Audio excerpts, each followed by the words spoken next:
Making sure we're going live. Hey, it looks like we're live. I see it. We did it. All right. Cool. Just making sure it's up and running. Up and running. Oh, lagging a little bit.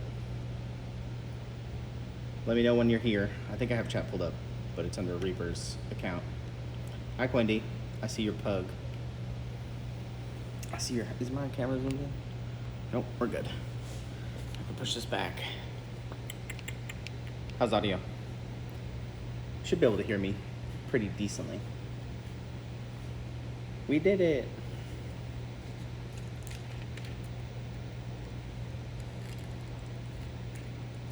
Yeah, Michael, I'm in the store today. Cool. Hey, Ultra Squid.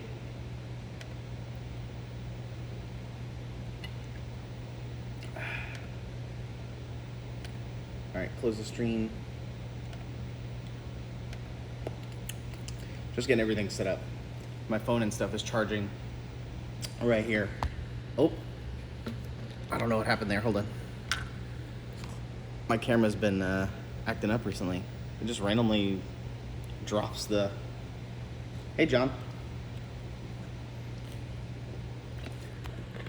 I don't know why it's doing that. Let me try unplugging it from the charger. There you go. You guys are going on a little ride there. Let's see if it keeps messing up. For some reason, oh, I wonder if it's not because I'm using the... No, I've used it like this before, so I don't know why it's messing up. Roller coaster? We'll see. I think it was because of my charger was pulling on it. So we'll see if it starts to... Because you guys are on a gimbal right now. So if the gimbal messes up, it'll go all wonky. Roller coaster. Hey, John, what's up? Hi, Green users. Yeah, Justin had to leave town. He had to go on a little road trip. It's kind of an emergency.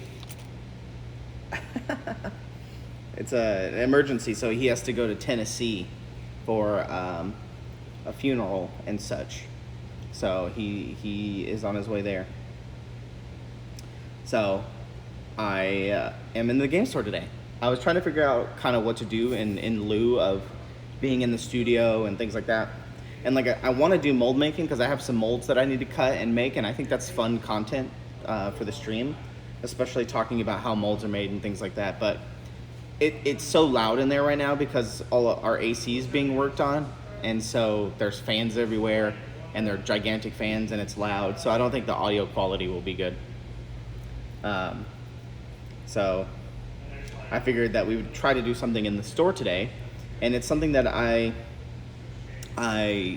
thought about a couple of weeks ago before I went on vacation. Remember, I was showing you guys these things, these tiles, and I figured that we could mess around and come up with some rules or mess around with them today on the big tables here. And I guess for people who haven't seen the store yet, this is the kind of the back of the store. There's the front booth right there, right above me. So we're way back in the backpack here. And then this is where Pink Club is right behind me here. Here, I can swap the camera for you. Back camera. So this is where Pink Club is. It's through this window right here. So these little barnyard windows. And then Pink Club is back here. And this is where all the Pink Club people hang out on these cool, nice, big Reaper tables. And so you guys are on this windowsill here, and we're gonna be messing around on this table today. This nice established 1992 custom Reaper gaming table. Ooh. And then here's some smaller ones too, if you guys haven't seen them yet.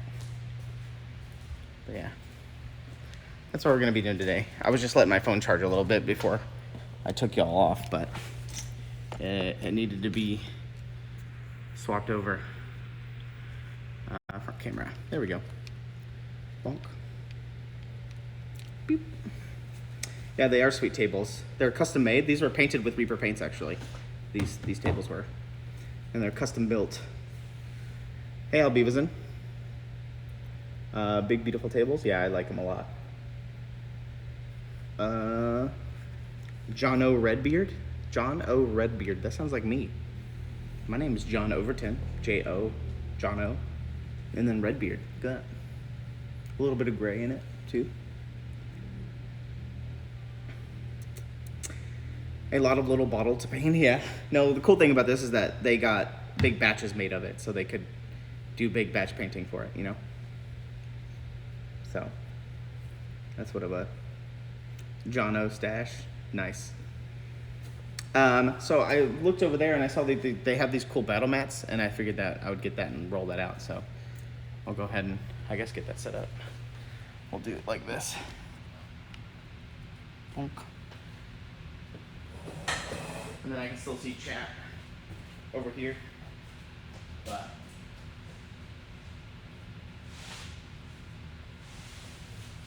they use these for Star Wars and you know, Warhammer and stuff like that. So the question for chat is, do we want like a dirt, like this, like a desert, or do we want green, like a grass? My vote is green, but what does chat want?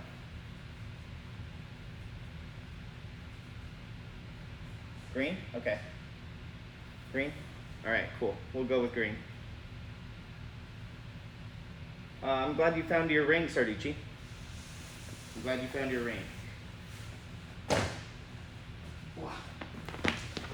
We'll lay this out here.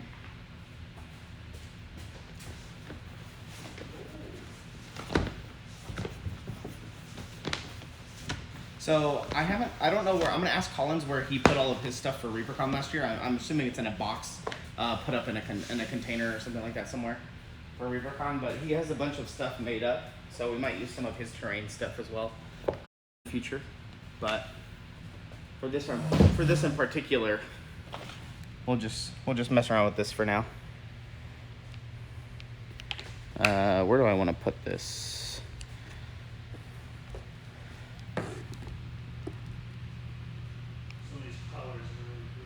All right. Yeah, ultra squid, you're right. You got a metal detector looking for your ring? That's pretty funny. Oh, lag spike? Probably from me moving the camera. Are we still there? I'll try to keep an eye on my battery. But we're gonna be using these bottles of paint today for our kind of iconics here. So the idea, I think, is that this would be like a 4-player thing at ReaperCon. So you come up and you want to play, you get to choose one of the 4 factions maybe. These could be factions, or you can choose any faction, and maybe they're not 4 different colors, it's just whatever faction you want to choose. So and then maybe you get points for that faction for this game. And I figured Trasharama had a good idea about starting them kind of like in the 4 corners, or like you're in on a chasm or an undiscovered map. So this one would be here, you know, there, here, and here, like that. So they're kind of on their own, and they maybe start with a small square each. Let's see if we have enough small squares. I'm sure we do. Yeah, we have enough. So we'll do like that.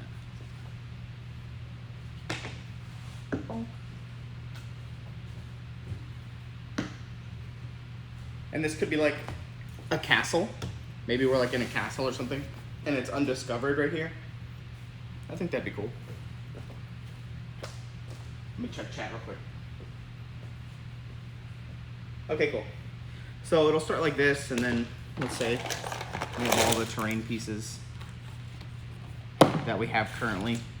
I even have some Base Boss 2 stuff in here because I don't know how that's gonna work, but it's all circular. But we'll do that for now. This is just more like the mechanics. Let me get some dice.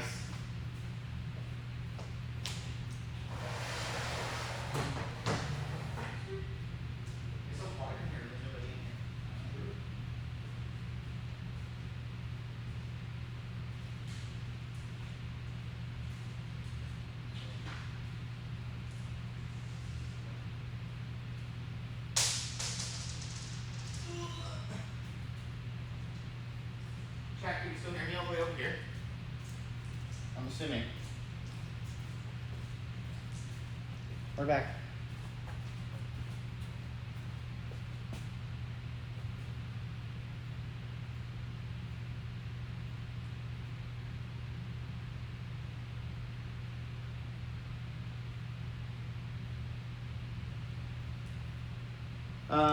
Let's see, Roger says you could have a race to point with the tiles. Oh, race to a point with the tiles.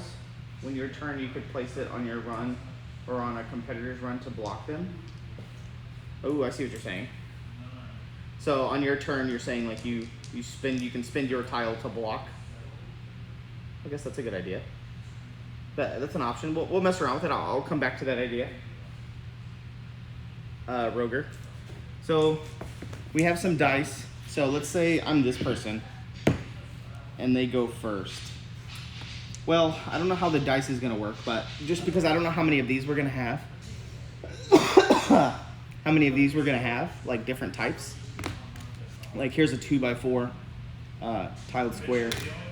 Here's a 1x4, you know, straight line. I don't know how to randomize these for people to grab them. So like for instance, if I roll a dice and it's a 6, how do I determine, I guess you just have to determine what is on a 6. Like what options are on a 6. Like for instance, 6 could be a 1x3 and a 2x4, for instance. So it could be these two options, a 1x3 and a 2x4. So now the person that rolled a 6, let's say it's my turn and I'm over here, I rolled a 6, I get to choose between these two options of tiles to place on my square. What do we think about that?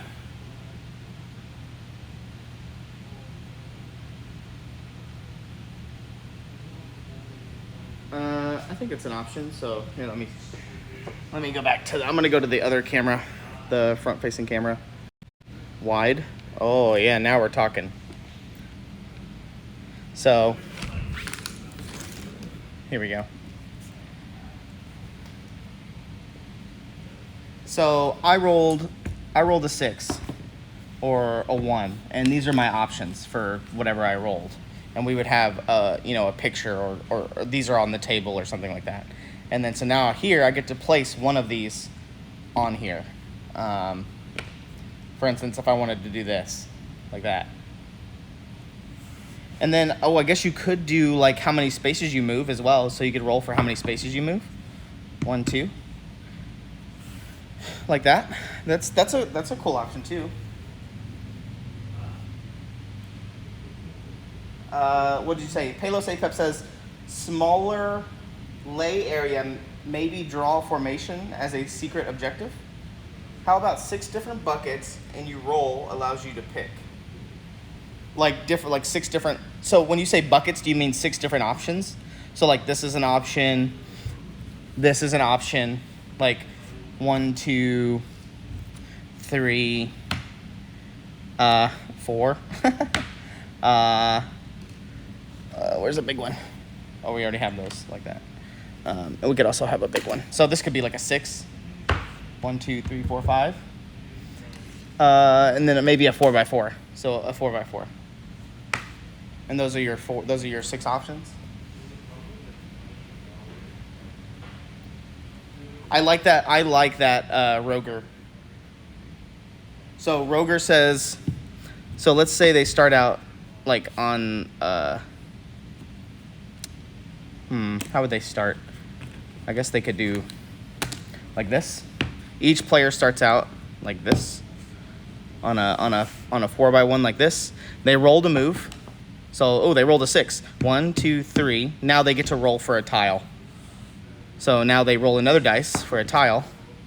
They rolled a 5. So now they get to choose somehow a determining factor.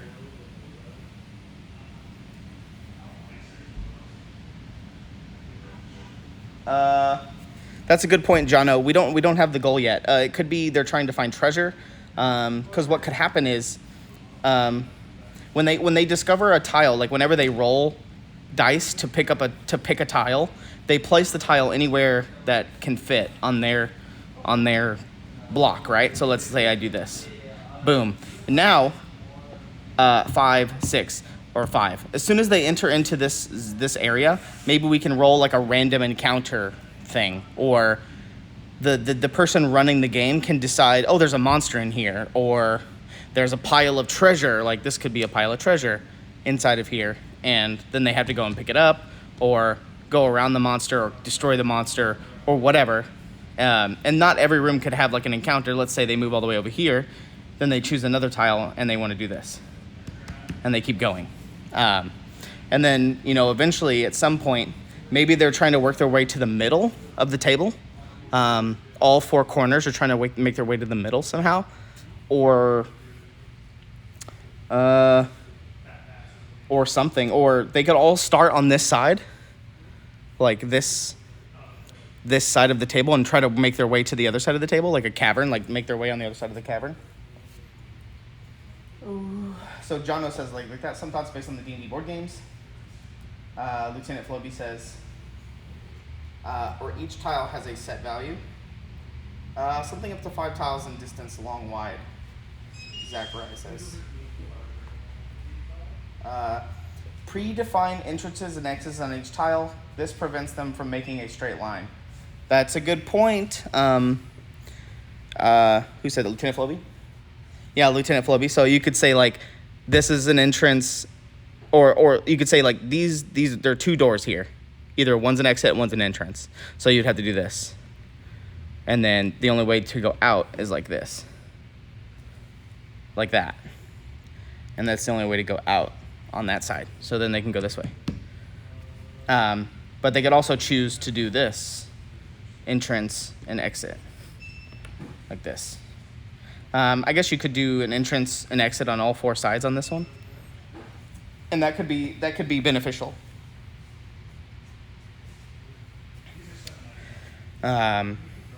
Because then you can start running into other players that way. Okay, so I like where we're starting. I like that idea. And I like the movement of this. So you can go like 1, 2, 3 of rolling the dice. 3. I like that so far as well. So let's say we start here. Okay. So we start there. Now, should we have all players start in the corner, or all players start on the same side and try to make their way to the other side?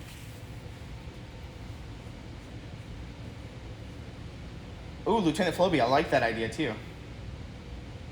Roger, so I think that'd be a cool idea of somebody suggested blocking other players, or like going into their, like bumping into their tiles and maybe setting a trap for them, or like maybe like a trap that slows their movement down by 2, or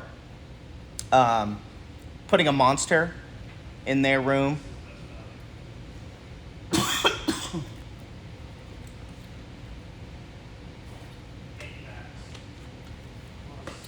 John O. Redbeard says, so what if the higher rolls give you the option of your roll or less? So if you roll a 3, you get to choose from buckets 3, 2, and 1. So I do like the idea of dead ends.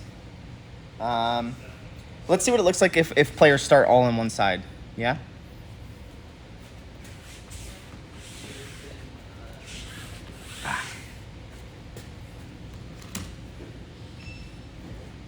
You know what? We could even just start them on single tiles if we wanted to. Like this. Single tiles.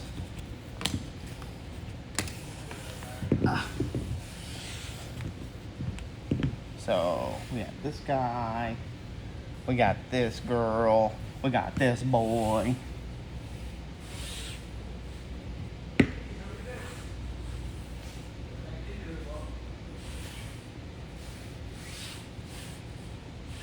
Just trying to make them all even, kind of. Like that.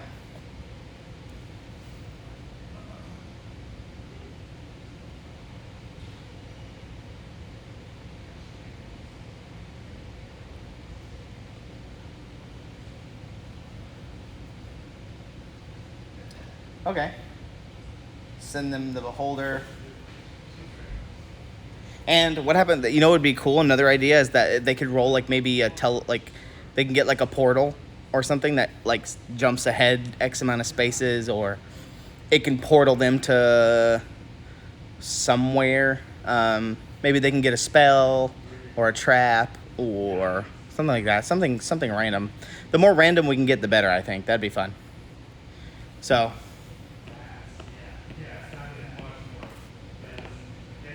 the four corners idea, I think, is a cool idea too. But now we need to.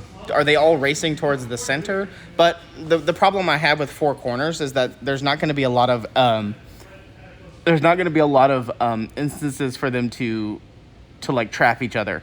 Like they're not going to run into each other very often, I think, because it'll probably be like a straight line like this towards the center. If they're all in the four corners, I have a feeling it'll just be like, you know, build to the center. But what's happening along those ways, unless they can roll to like put stuff in their other players' things, that I think that'll be a good play.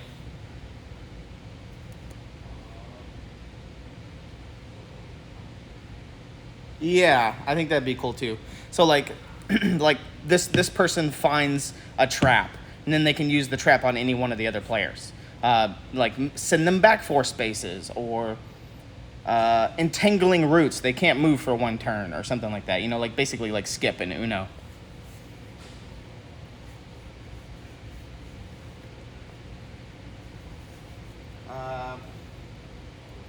Aiming for the opposite corner. That's what I was thinking, Patty, is aiming for the opposite corner. I think that is a good play, because now they all start working towards the center, or they're going around the sides, and then they have options to like block each other. But then, yeah, I guess you could do that. So if we do opposite corners, I'm gonna make the map a little bit smaller. So like, let's say these are our 4 corners right here. Like it's not very big. Like, I know this map looks gigantic, but we're not gonna imagine not using the whole map. You know what I mean? Like, we'll just make it a small arena. Can y'all see all 4? Okay.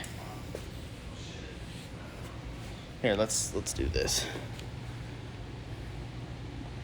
There we go. How's that look? That looks great.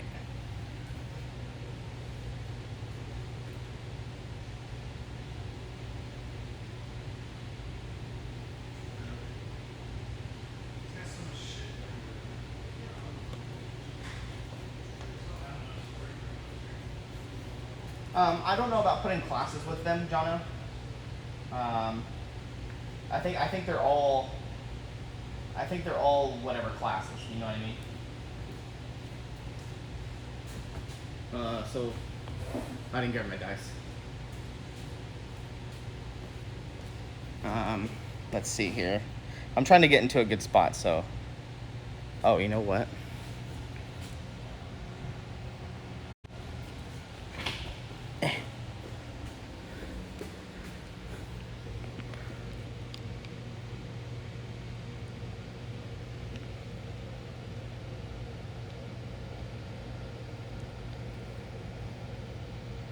Wait, where's the other one? Oh, there it is.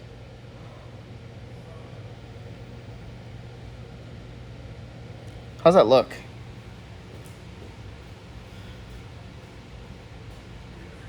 It looks decent.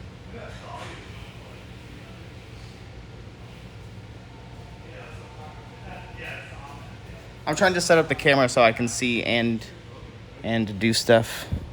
There we go, that's perfect.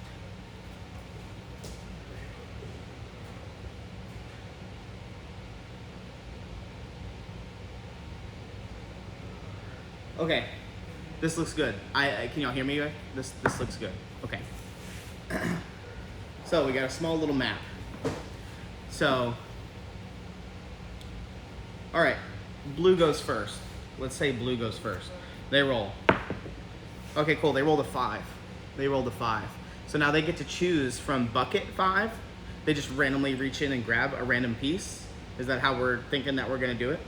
Let's say they randomly pull in and they pull this piece, a 3x1. So now blue gets to choose depending on how the doors are. So we can decide how the doors are. Are the doors, is this a hallway? So doors are at the end, like this, or doors are here and at the L, like an L shape on the side.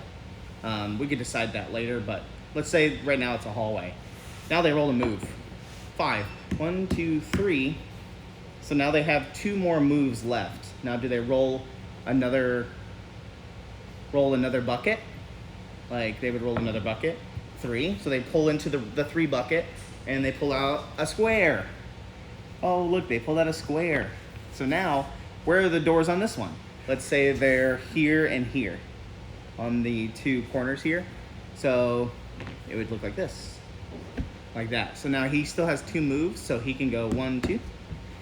But now we can decide as the person who is running the game, like, let's say that I'm not playing the game, I'm running the game. Like I'm the dungeon master, the god, as you will. I could roll for like whatever random encounter is. So like, okay, I rolled a 3.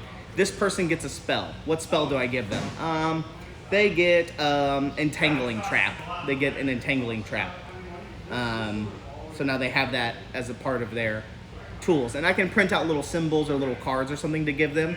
That way I can be like, all right, cool, you have entangling trap. Here you go. Here's your trap, and then they could use it on other players.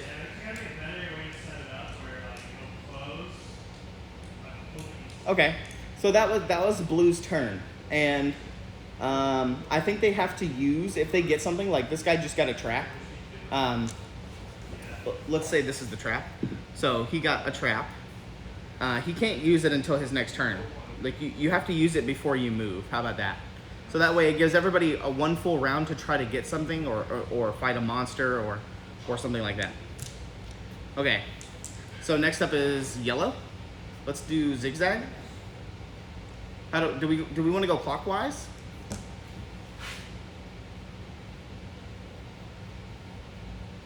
How should moves be? So blue went first, and then what about red? So should red go next, or should yellow go next? You know? Okay, we'll do clockwise because that's pretty traditional. I agree with you. So now red will go. Now we're working on red's turn. So if red has any items or has any monsters or anything that he wants to use, he can use them now. But since it's the first round, he's not gonna have anything. So he's gonna roll. He pulls into bucket number 1. What do we get for bucket number 1? Oh my God, you got so lucky. You got the big one. So now the doors will probably be marked somehow, or we just tell them. Maybe the person like me running the game just comes up with like, you just randomly assign the doors. Like your doors are here and here. What do you want to do with it? And so they do this. Boom. And now they roll to move. 3. 1, 2, 3. Like that. So they moved 3. Now, as the person running the game, does anything happen in there? Let's see. What happens in there? I rolled a 5. So a 5. What does that give us? That gives us maybe a monster. Maybe they get a monster. Yeah, I guess I could put a sticker. You could put a sticker on where all the, like randomly where all the doors are. That's a good idea. That's a lot of, I could do that. That's totally doable. I think the sticker idea is a good idea, where doors are. Okay, so let's say 5 gives them a monster. So now do they fight the monster, or do they have a monster to put in somebody else's dungeon, like somebody else's corner? That is the option. So I think a random encounter. So the god person or the dungeon master. Let's just call him the dungeon master. I think it'll be a monster that they have to fight. Okay, so this will be a monster they have to fight. So we'll say this round one is the monster. So they now have a monster in their room, and next turn they're gonna have to fight it, and we'll determine how we're gonna fight it when it comes back to their turn. I don't know how the fighting is gonna work exactly, but that's the idea. Okay, yellow's turn. They have to roll a 6, like a 6, like on the dice. That's a 1 in 6. That's a 20-something% chance. That's a less than 20% chance.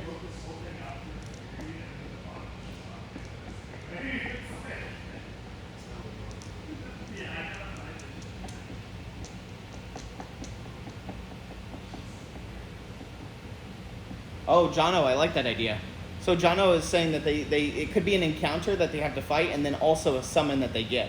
So I think a good compromise to that is that if they kill this, then they get the ability to summon it somewhere else, possibly. We'll see. Hey, Moonlight, what's up?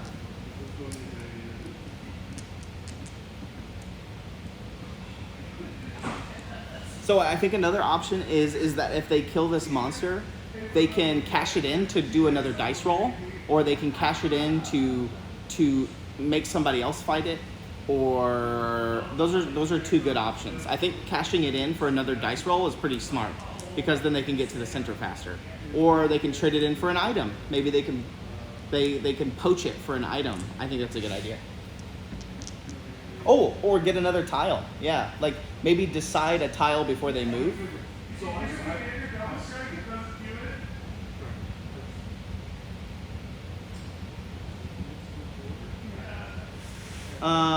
Nothing much, Moonlight. CVP. We're just kind of brainstorming some ideas for these tiles. So we have these.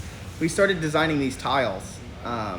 This is separate from Base Boss. It's just some ideas that Ron had about tiles, and they're made with CeoCast.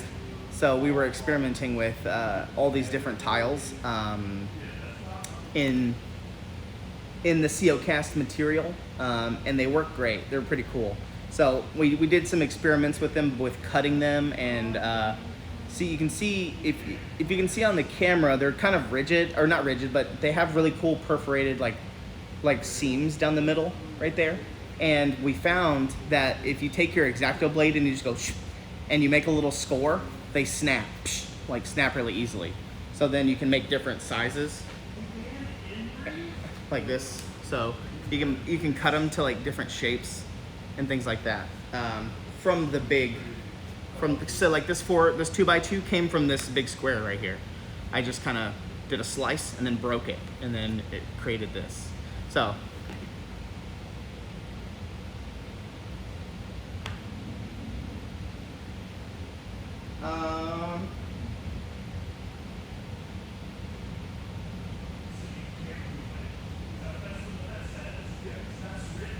oh, Lieutenant Floby. Oh, sorry. Lieutenant Floby, I like that idea. Lieutenant Floby is saying that if they get a monster to fight in their room, the monster has an HP value. So like, let's say this is like a werebear or something like that, and it has an HP value of 5. So every one of their turns, they have to roll. Oh, look, I rolled a 6. So they have to roll to try to whittle down the HP of the monster. So I rolled a 6, so I beat it. So now they get this werebear as a token, and they can send the werebear to another player's dungeon, or they can trade it in for dice rolls, or trade it in for more tiles. Maybe like a backup tile drawing system. Moonlight, yeah, that's kind of the idea, is that the tiles are, right now these tiles are very basic, and that you can cut them up and design them with whatever pattern you want. And right now it's just this kind of stone castle, stone structure tile is what it is right now. But obviously this is very early tests. And for me, the cool thing is that this is the biggest one we made. It is a 6x4, but it's all one mold. So this was a single mold in CeoCast, and we wanted to see if we could vent straight into the middle. So if you can imagine, it's in the mold like this, and the plastic is being injected straight into the middle of this, and so it spreads out in all 4 corners, and so it works. And you can see there's where the sprue is right in the middle, but it's hardly there. It's super flat. You can't see anything. So it works perfectly, I think.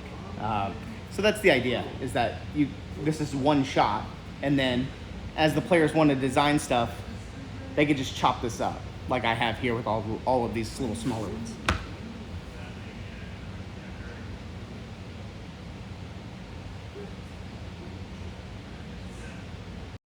Are we back? Are we back?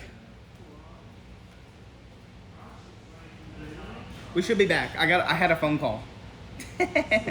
So yeah, I got a phone call. So it stops the stream if I get a phone call. I think it's my pest guys coming to my house. Okay. So where were we? So Red entered a room and I rolled a random encounter for him and he got a werebear. So the werebear has 5 HP. So we'll put a 5 on there to represent that it has 5 life. So he won't be able to fight that until his next turn. All right, so we're on to yellow.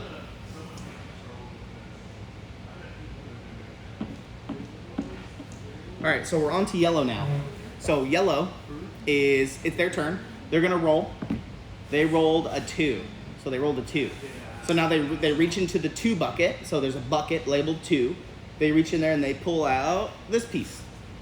So now they have a 2x4. There's gonna be doors designated on all these different corners here.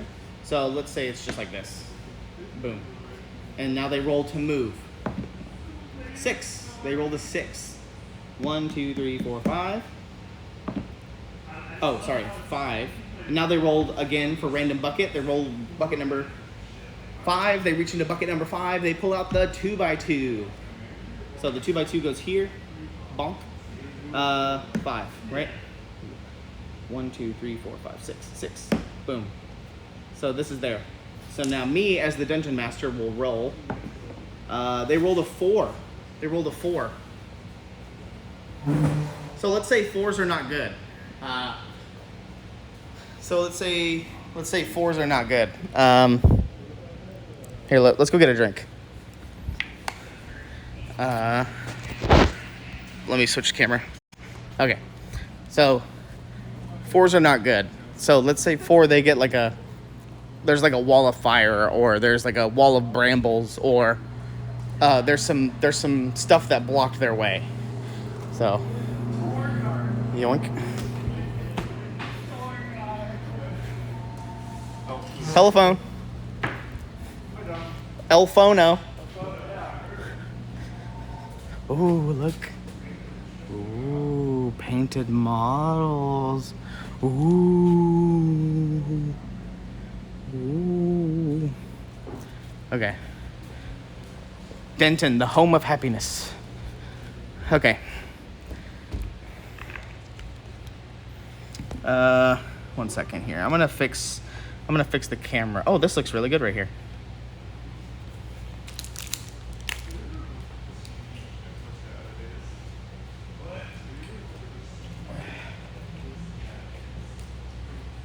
You guys still there?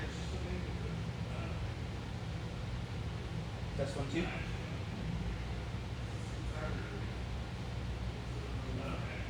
Are we still live? Okay, good. Oh, my camera is, my Twitch is so delayed. 1 second. I gotta pull up a good where we're at. Okay, cool. All right, we're back. I just needed a drink. But the camera should look a lot better now. Okay, cool. All right, so he rolled a 4. A 4 is going to be bad. So let's say there's obstacles in his way. So let's say he's stuck for 1 turn since he rolled a 4, and he can't move. He could probably try to roll to get unstuck on his next turn. I think that'd be smart. He stepped into like a pile of goo or something like that.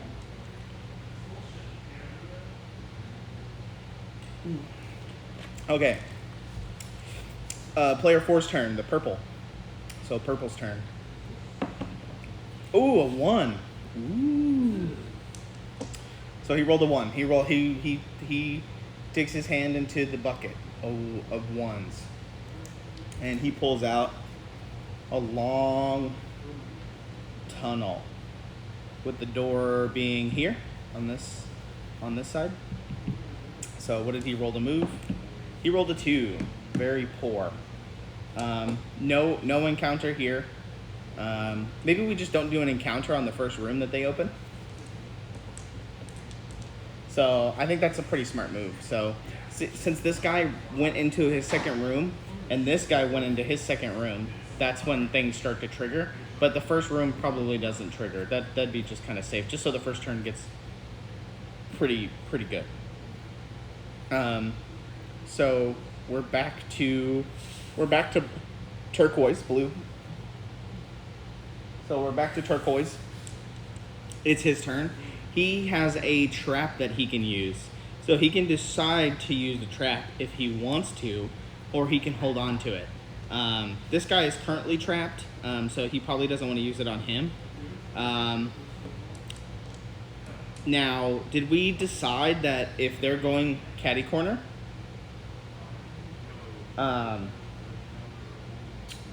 they could be going catty corner. Like, blue is trying to get to yellow, yellow is trying to get to blue to, like, win. It's, like, just to get there the fastest, maybe. And then red's trying to get to blue, or purple, and purple's trying to get to red.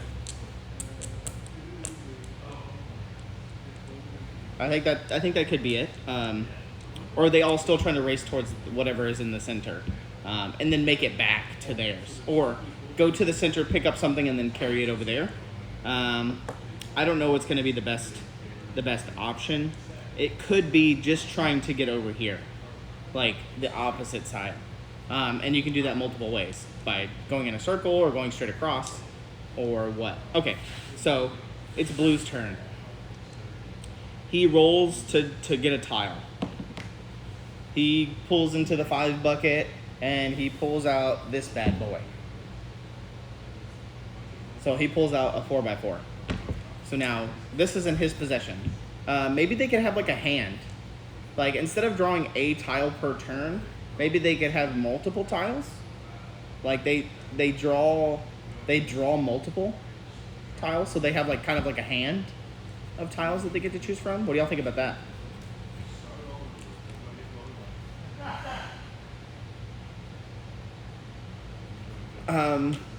I think drawing one tile a turn is not bad.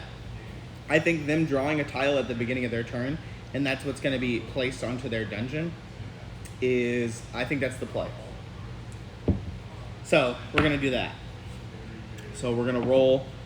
He rolled a 4 to move, but he got this, so now he needs to place it.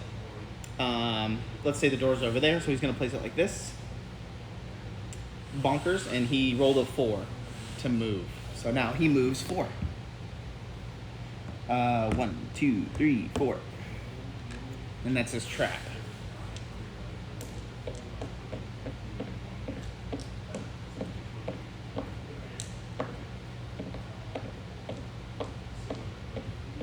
I think you need to each have the same tiles at the start, and then spend points to draw tiles, because people can feel the tile size otherwise. Yeah, the other option is that the dungeon master draws the tile for you. Like, he reaches in and then pulls out a random tile and it says, all right, here's your tile for the turn. Ron's idea was to make like a deck of cards that had all the different tile shapes on it, and that's, you shuffle it and then you draw a tile, and that's the tile that you get. We could do that. I could make like little cards with all the different tile shapes on it. So I like that idea too. So it's just a random assortment of tiles that the DM chooses. So it's like, all right, the start of your turn, let's draw the top tile. All right, cool. This is your tile for the turn. I think that's a cool idea. I like that idea too. Yeah, the card idea is cool. So I think that'll be what happens. The DM draws your tile every turn, or you draw it, but it's always from like the top of what you shuffle it, and it's always from the top instead of reaching into piles. That'll just make it a lot simpler.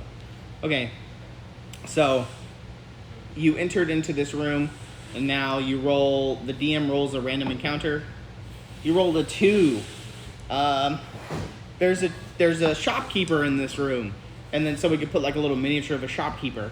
So this room has a shopkeeper in it now, and now you can spend your gold. Let's. I like this idea of spending points to do something. Like, let's say you get gold, and then let's say you draw a tile. Like, let's say the DM draws this tile for you, or you draw this tile and you don't want it, you can spend your gold to re-roll it. So then you pull the next tile.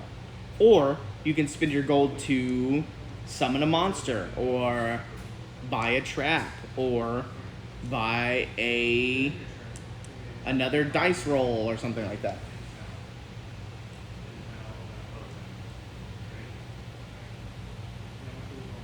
You can make it more interesting by roll a die on a 1 to 3. You get to pick the tile. On a 4, 5, and 6, the other players get to pick your tile.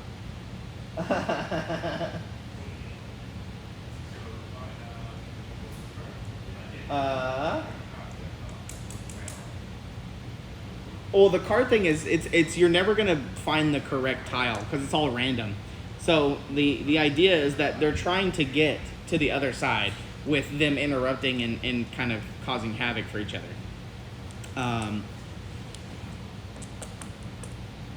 I do like the chaos, the special action tiles.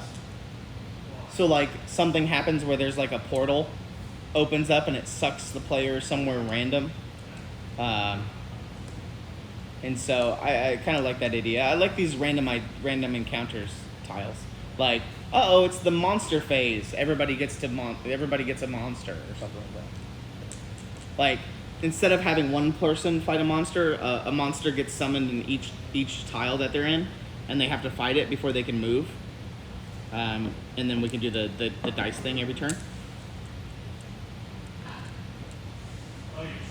Okay, what did we say last time? Oh, so there is a merchant. There's a merchant in this room. He could go to the merchant, and let's say the merchant's right here in the corner. You have to go to this square and then spend your gold on whatever the merchant has. Some kind of speed potion, some kind of spider web trap, or something.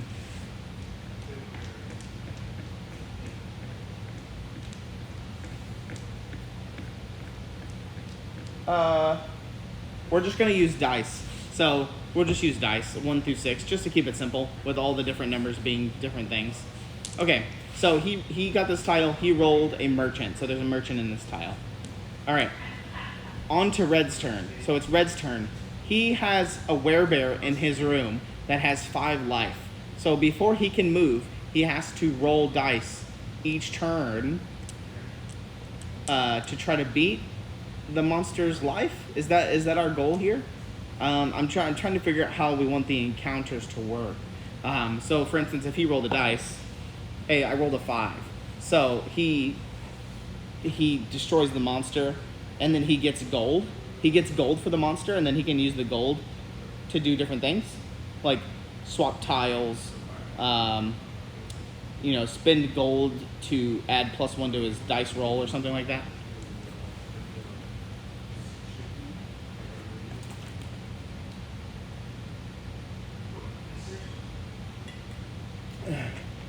Or, how about the monster doesn't have life?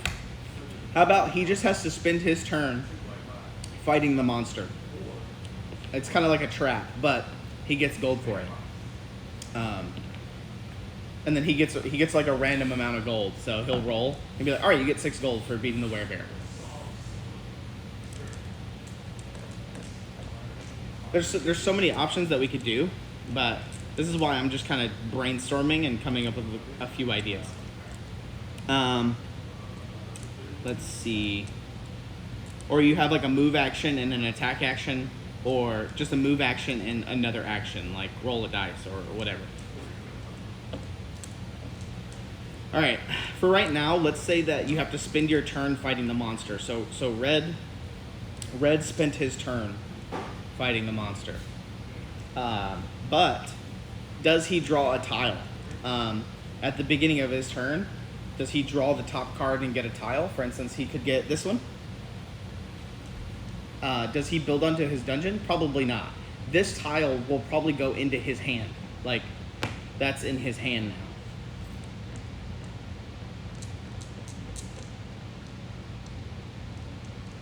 I like that idea too, Lieutenant Floby. How about every monster gives the same amount of gold?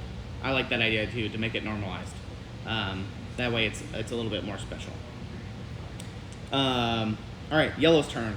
He is entangled in a spiderweb trap. When he walked into this room, he got into a spiderweb trap. So now we can roll. He rolls for his tile. So he pulls a tile, and he gets this one. He gets the 2x1 tile. So this goes to his hand. So this person has this tile to use. So how do we want to get out of the entangling trap? Do we want to say you roll the dice, and to get out of the entangling trap you have to roll an even number to get out of the entangling trap? Or do we just say, all right, you're out of the entangling trap this turn, you can't move. It's just like, you can't move this turn because of the entangling trap, and then you spend your whole turn getting out of it.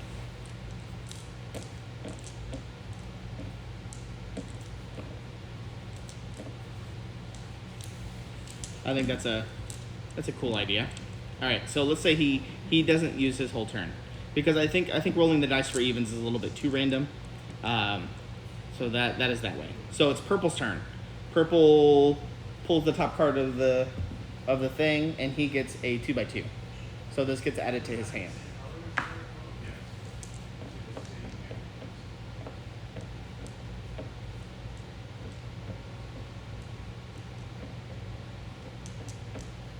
That's a good idea, Lieutenant Flowbee, as well.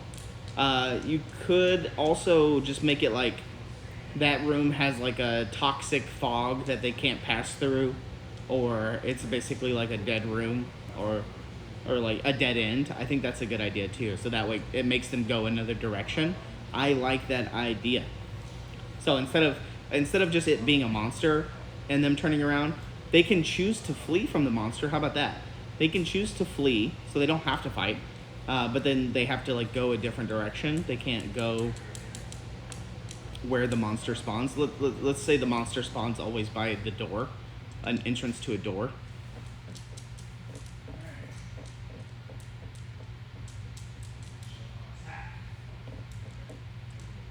Okay, yeah, Roger, I like that idea about the tangling things.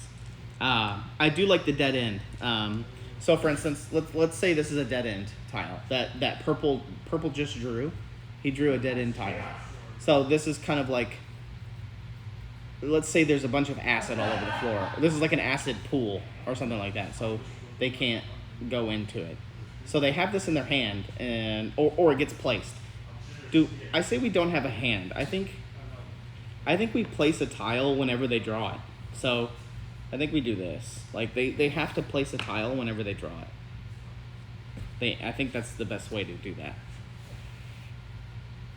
I think playing a tile as soon as they draw it. So that way, even if they're not moving into that tile, the tile gets placed, and then, so that way you're not having this confusion about this is a dead end tile. So if it's a dead end tile, they're never gonna play it.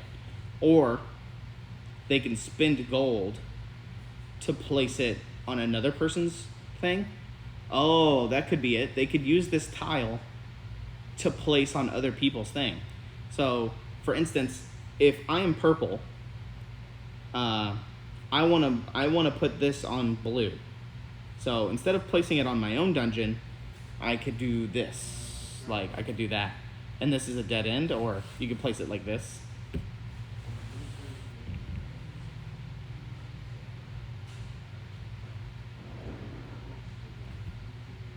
So this gets placed here. So this is a dead end. Or, for instance, they could put it here, dead end. So now this person has to go a different direction. They can't go that way anymore. Let's say there's another door here or something like that.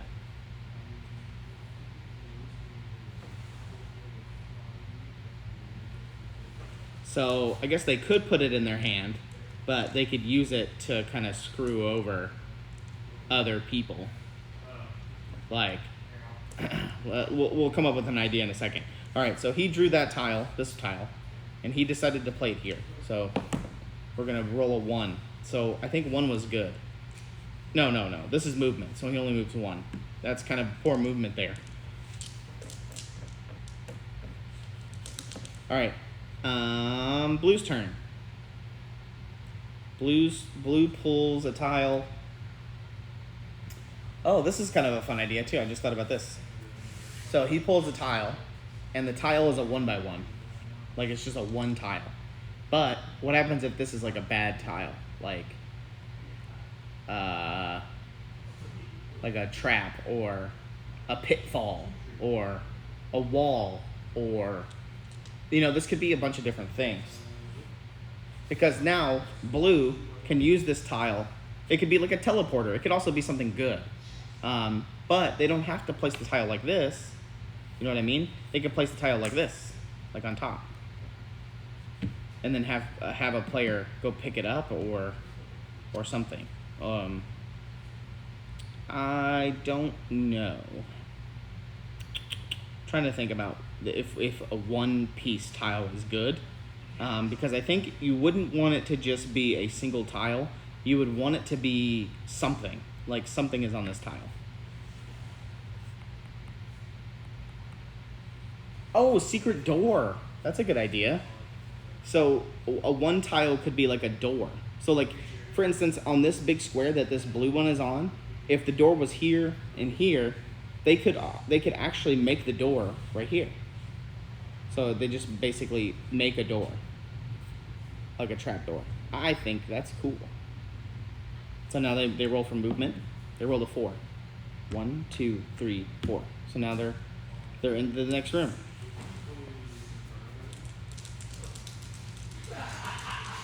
I like secret door. I think that's cool because that just makes the fun building of it all super cool. All right, Red's turn. Red defeated the monster last turn, and he got some extra gold. Do we want to do gold? Like they get gold to spend on things? If so, we can come up with a list of what gold can be spent on. If there's a merchant, each turn they can spend it to re-roll a tile that they pulled. Yada yada yada. I don't know if we want to do that, but we can if we decide to.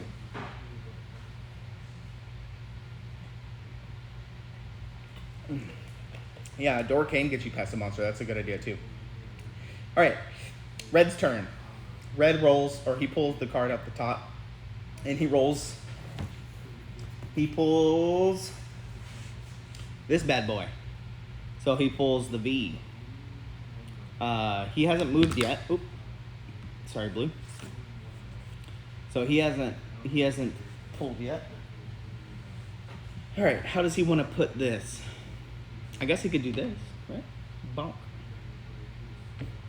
Now he needs to roll. Ooh, 1. So he only moved 1 space. I feel like the movement is not... I feel like something else needs to be done about movement. So what do you guys think? Do you think a D6 is good enough for movement? Because it feels kind of bad to roll a 1 and move, especially when your dungeon is like that. Should they maybe roll 2, like 2 dice, like that, or is that too much? Because now eventually they're rolling 16, like up to 12 is what I mean. That might be too much. That might be too fast, or is a single die fast enough?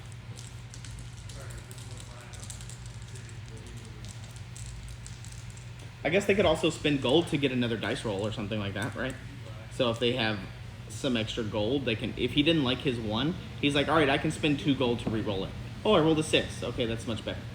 What do we think about that? I think that's a good idea as well. That's an option. We just need to figure out movement, or maybe there's a set number of moves that you can do a turn. And then there's things that delay you. I don't know. Like each person can move 6. Can move 6.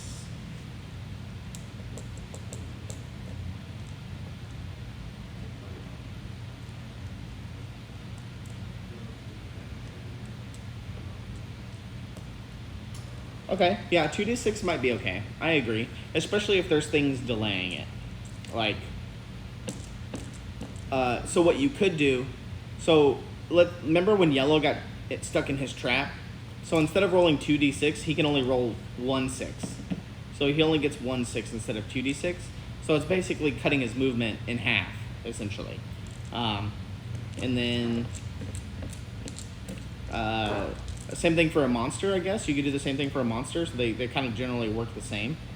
Except for monsters give you gold, so you kind of want monsters. But you have to, like, basically spend a die. You have to take away one of your dies to get past it.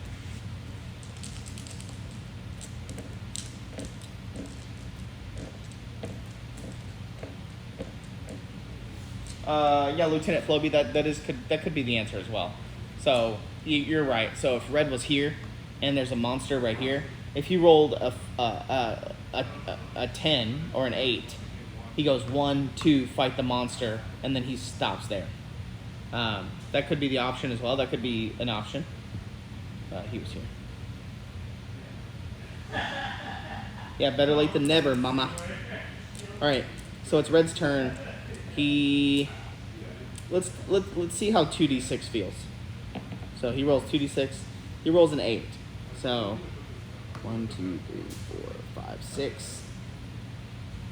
And since he already pulled a tile this turn, should he move? Should he get another tile, or should he wait until he gets another tile? I think waiting. I think waiting might be the option. Okay, that's fair. All right, yellow's turn. He rolls a tile. He rolls a no. He pulls off the top. He gets a single tile, a secret door. Let's see. So I think a single tile can be a bunch of different things, but it depends on which single tile you pull. For instance, this could be a wall. Let's say this is a wall. So he's going to put the wall right here. So he's blocking red from moving. So this is a solid wall.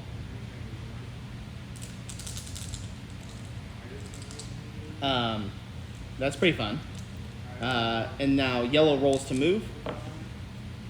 Rolls an 8. 1, 2, 3, 4, 5, 6, 7. So he's there. That's his turn. Purple's turn. He rolls and he pulls off the top. He rolls this bad boy, so he gets this one. He chooses to place it like this. Now he rolls to move. 8. 1. As soon as somebody steps foot into a new tile that hasn't been done something yet, the GM rolls for whatever happens. Rolls. This is a 4. If I remember correctly, 4 was bad. So this floor is full of like sticky goo. So it halves your movement. So he had 8 moves, so now he only has 4. 1, 2, 3, 4. So this whole room is sticky and it slows his movement.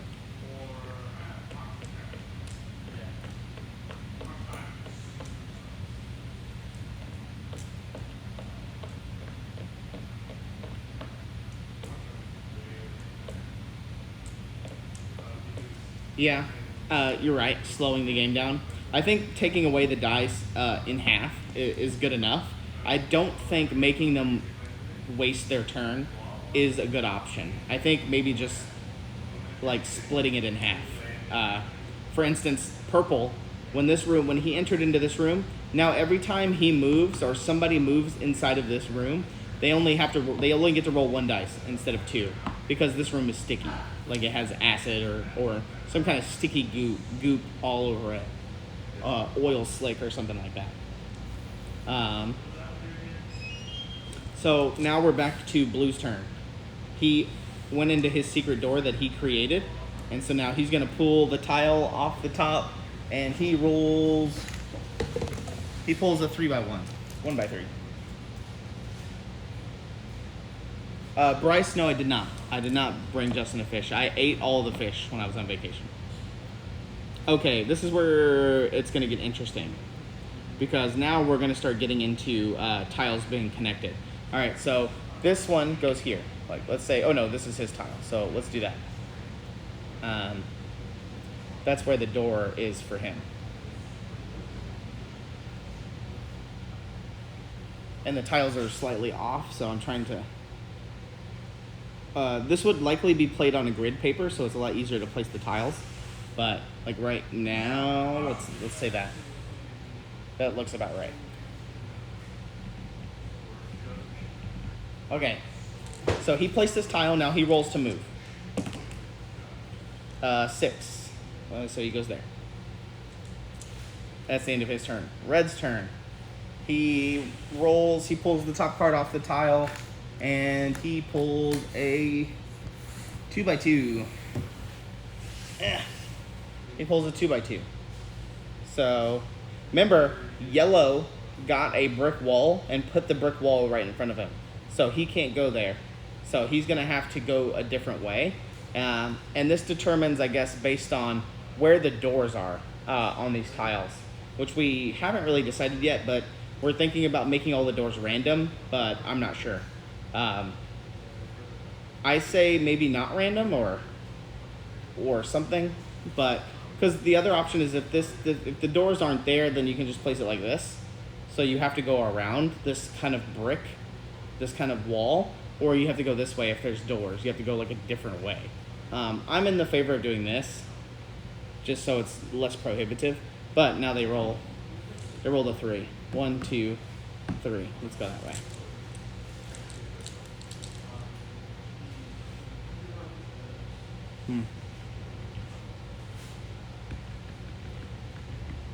So now we're starting getting into cool territory here. Yellow's turn. He goes to roll. And he rolls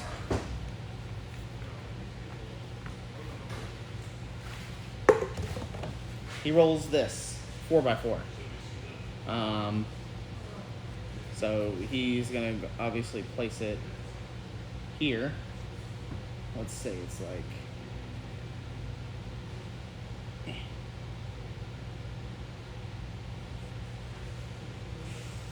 trying to line it up, like I'm trying to use an invisible grid in my head. Like that.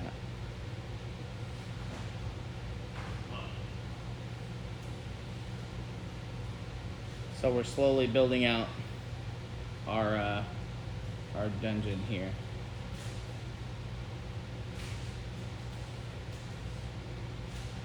Like that. Okay. So far so good. So that was yellow. He pulled this, now he rolls movement. 12. He rolled a maximum of 12. So he can go 1, 2, 3, 4, 5, 6, 7, 8, 9, 10, 11, 12. Right? What should happen if 2 players meet? Should there be any kind of slowage or where's the box stoppers? should they not run past him, or Is there? should he have to stop, or what?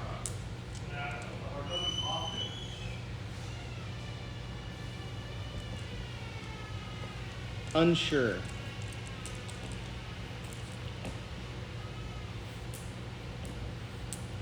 Unsure.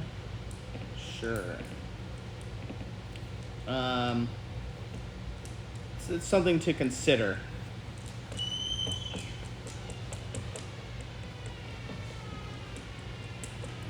Half your remaining. So 1, 2, 3, 4. This was 4, and they had 12. So 8. So they only have 4 more moves, so they only go here.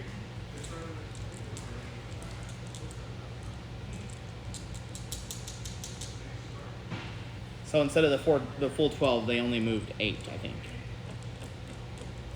All right, it is purple's turn. Purple draws a tile, and it's the 2x1. So they're gonna place it here, obviously, probably, to connect to the center.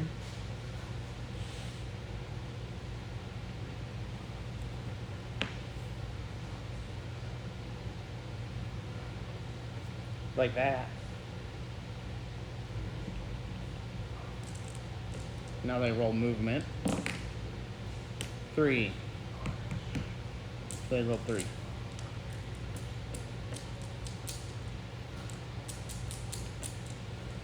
Alright, blue's turn. So blue pulls a tile. He pulls a 1. All right.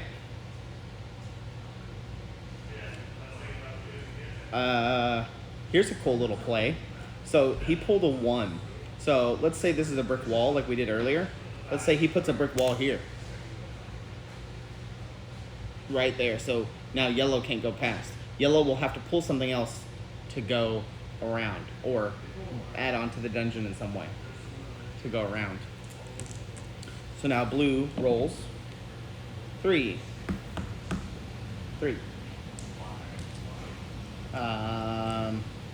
All right, that was blue's turn. Red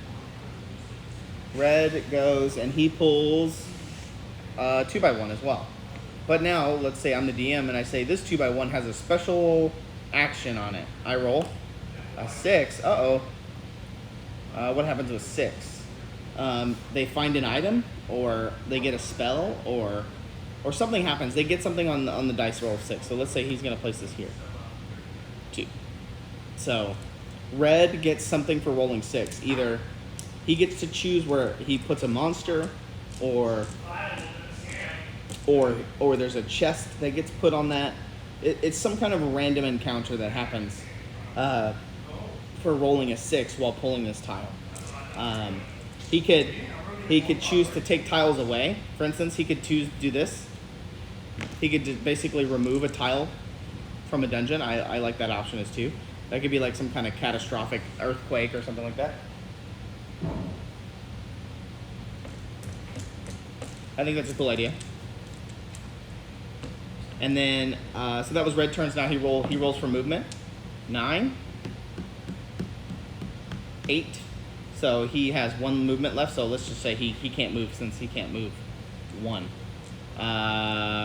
Yellow's turn. So yellow's blocked. He has to pull the top tile off the top of his deck. The top tile is a 2x1. Let's say he pulled a 2x1. And let's say he's stopped by the brick wall now that blue placed there. So he can either go this direction or he can go this direction. I think for him, he's gonna go this way. Oh, actually no, bad idea. He's gonna place it here, right? So now he rolls movement. 4, he rolled a 4. 1, 2, 3, 4.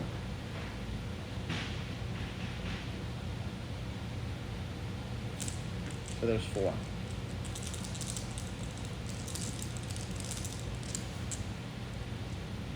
So yellow went. Where was yellow? Yellow was here. So purple's move.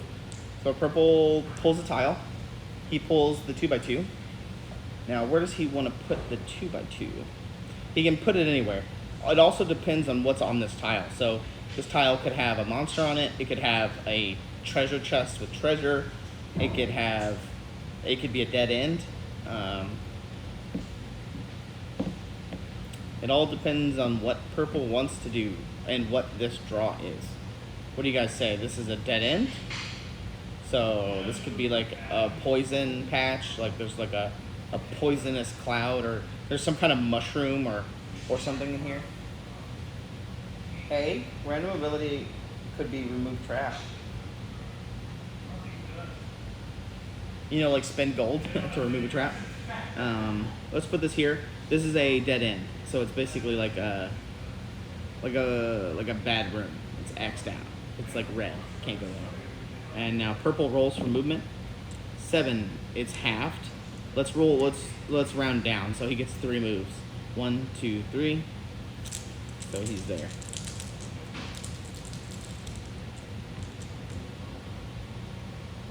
I'm starting to lose track of what the point of the game is. So originally we thought that it was to get to the other side, right? It was for yellow to get to over there. But what's the point of that?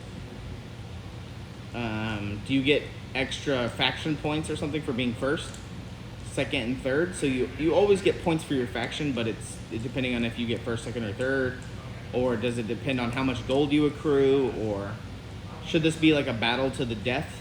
Like, should you actually like battle the other players? I don't know. I'm trying to I lost track of kind of what the point of it was.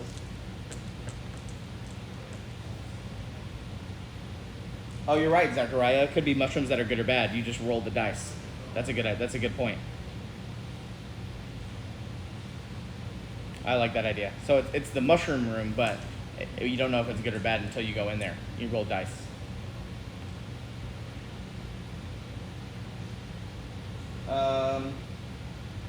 Extra points to both your characters for adventure objectives, kind of like paranoia game.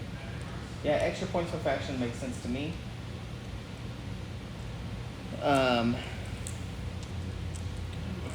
Yeah, because the players need to be fighting for something, right? They're either competing because they're trying to stop each other, but what's the point of stopping them? It just needs to be a little bit more rewarding. Or is this just meant to be a fun game to try to get to the other side first? I don't know. While building random dungeons, you know what I mean? Because the idea was to use these tiles in a fun, cool, little dungeon building way. And I think we stumbled onto something that's okay. It just needs to be fleshed out a little bit more. Yeah, I liked I liked most of the things that we did here. Hidden goals given to each player at the beginning of the game. Each goal completed gives rewards. Why not all of it? Like Lords of Waterdeep, points for getting gold, points for getting levels, points for who crosses second, third, fourth. I think that's a good point, Moonlight. Like you get experience points for you get points for your faction for killing monsters, navigating rooms, disabling traps, stopping players. Maybe like some of the hidden objectives could be like push back a player 2 spaces, or be the first to enter into another corner that's not yours. So it could be any of the 4 corners. For instance, like if Red had a secret objective of entering a random corner, like it doesn't matter if it's the other one, he could have just went it straight across to enter to Yellow's corner.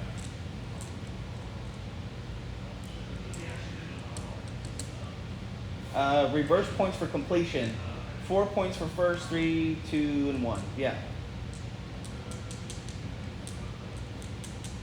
X points for first to reach goal, Y points for defeating monsters, Z points for gold not spent. Yeah. If it is a faction dependent, then sorry, I'm reading your comment, Carrie. If it is a faction dependent, then there could end up being people teaming up on each other if there are multiple people at the same faction at the table. If there are 3 or more factions and only one or other, they will get crushed. Or assassin goals, or even non-combat goals, i.e. void combat. Yeah, like deal no points of damage to another player or something like that. And right now the game we're just looking at it as a group of 4. So you probably could make the board a lot bigger and have multiple players a part of the same faction, you know what I mean?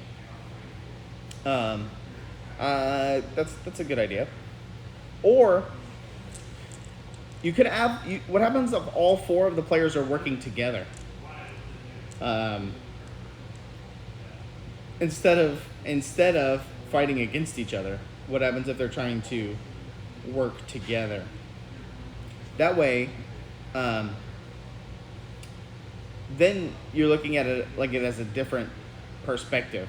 Because then let's say the starting tile is like this, right? It's 4 players. It's 4 players all starting together, and then the dungeon builds itself like around them. Like let's say they start in the middle. Then as they're pulling tiles, it's kind of like Carcassonne if you've ever played that. Let's say the first player goes first. He pulls this tile off the top. Now he gets to randomly decide where not randomly, but he chooses where this tile goes. So he's like, let's build out this way, and then boom, boom, you know. And then there's still that element of the dungeon master or the person running the game, let's say the GM, can, you know, have random encounters and monsters in different rooms and things like that. That's another option that we could do is that it's a cooperative thing. I kind of like that too. That's another option. So we're still talking about options here. So let's say, and then his turn is over. So now it's purple's turn. He pulls he pulls the 3x1. So let's say he pulls the 3x1.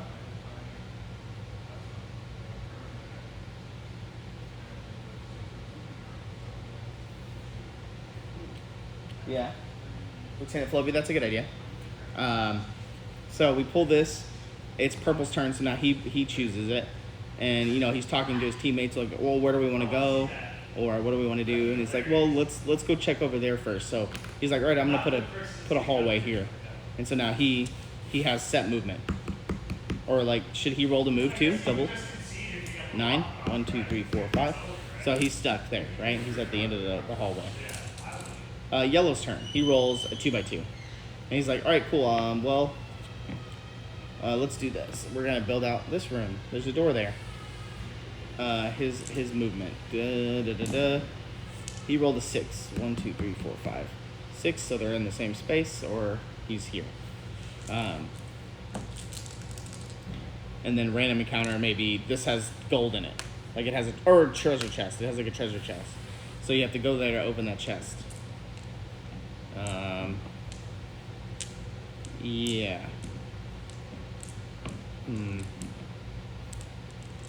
It is an option. There's a lot of things you can do.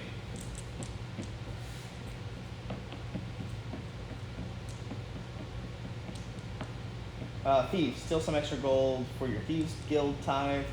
Paladin, bless a fouled up altar. Yeah, so I like the idea of secret objectives as well. And there could be a bunch of different ones. There could be like a betrayal type thing where if something happens and it triggers this event, yada yada yada. That could be a thing. That's a good idea. So there's multiple different things that we can do. What's up? I was just watching. Your phone's at low battery. Yeah. Can you hit close? Is the stream still going? Oh, no. No. Uh-oh.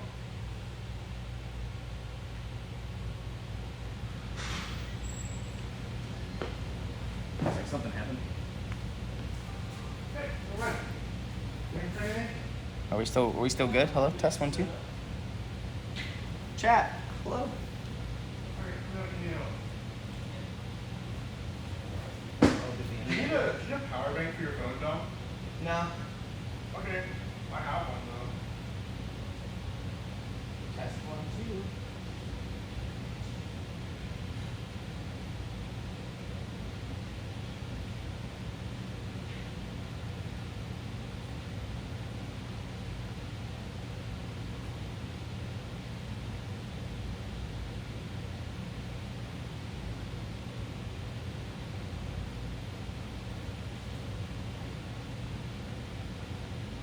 It looks like my laptop just disconnected from the internet. So I don't know if my phone is, I think my phone is still connected. My laptop died. So you guys can probably hear me. Here, let me swap camera. Boop. So I think my phone is still on. So Quindy, if you're there, could you just raid somebody and turn off restream?